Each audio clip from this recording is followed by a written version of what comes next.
Everybody, check this out. What's going on? Looks like everybody's in a little uproar. Well, no one is immune. Let's go ahead and take a look at this clip. This is going to be part A. And stick around for the commentary, which will be part B. There's no safety. And it looks like if you're poor, so much for hard work, looks like you're going to pretty much stay there in most cases. Here we go. Families who own mobile homes at a park in Maryville have been told that their property leases are going to end in 2.5 months on June 30th. As a result, they will either have to move their homes or sell them to the property owner.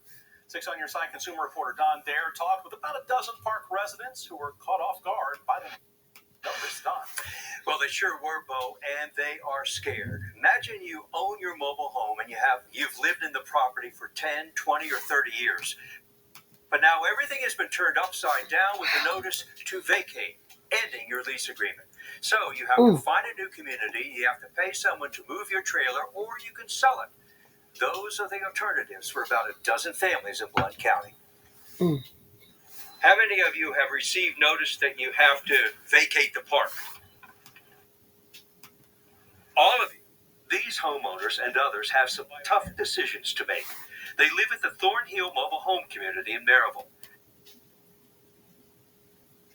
85-year-old Ann Wade moved here when the park was new in the mid-1980s.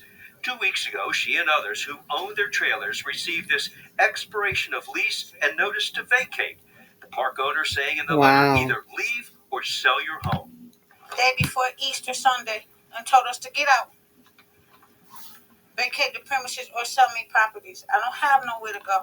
I live here because I'm poor. And this was the best I could manage. And I still have a mortgage on top of paying him that rent. So I'm paying almost $900 a month. A new owner bought the Thornhill community about 2 years ago.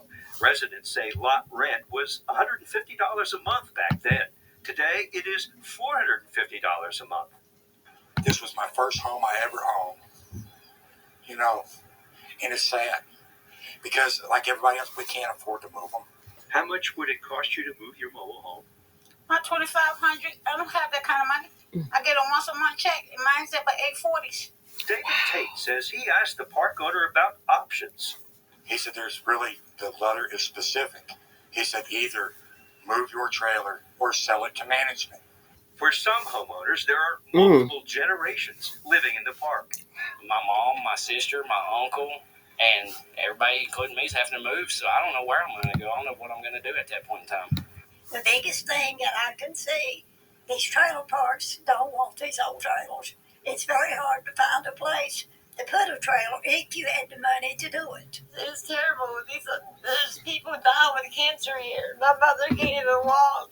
This lady can't even walk. She lives on check. She has nowhere to go. Legal aid attorney Daryl Winfrey was asked to represent one of the homeowners. He says since residents were given a 90-day notice, legally, the landlord is in the clear. The law in this state is very landlord-centric. If they are given appropriate notice, and if there is no bad faith conduct that's done by the landlord, even in circumstances like this where people are losing out on their homes, there is very little that can be done as far as recourse to stop these evictions. Your call has been forwarded to voicemail. The person you're trying to reach is not available. We call park owner Caleb Hazelbaker, hoping to talk with him. Mr. Hazelbaker has not called back, but homeowners have a direct message to him. He needs to change his mind. He needs to have a heart, a conscience. And I just wish he'd at least give us more time or give us the option to stay. I understand everybody's got to make money, but why make it off the poor? Now, in Tennessee, a little more than 9% of the state's population lives in manufactured homes, and now private investors are buying up some of the properties.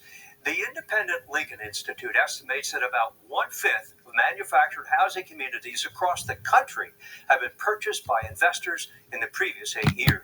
Okay, everybody, let's talk about it. Wow.